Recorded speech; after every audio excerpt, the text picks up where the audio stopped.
Tip number 5 is realizing that there's an expiration date on this thing, and that means that you actually have to keep an eye on that. Most countries will actually require that you have at least 6 months from the expiration date at the time that you're leaving their country. So for example, say that you're watching this video now, you're planning on a Christmas vacation, going to come back before New Year's.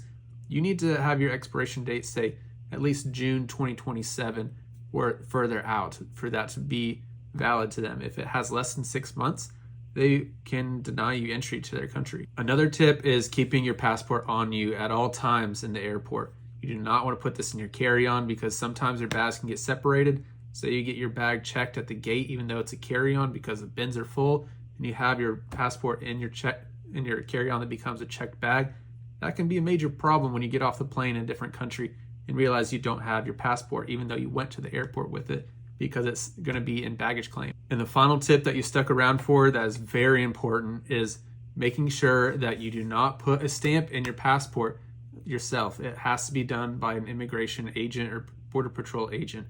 If you want to do a tourist stamp, like a stamp at a national park, a stamp at like Checkpoint Charlie, Machu Picchu, all those tourist stamps, if you put that in your passport, that actually invalidates your passport. It says it right in here.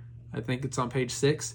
And that is a surefire way to ruin all that hard work you did applying for this passport and makes it invalid for future use. And it can cause you headaches at the airport.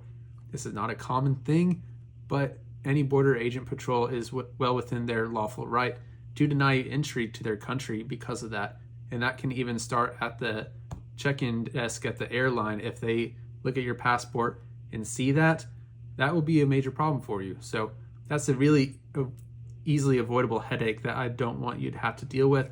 So make sure you don't put any extra stamps in your passport and leave that to the agents. You can have a separate little travel journal if you want for any sort of stamps for any other tourist sites, but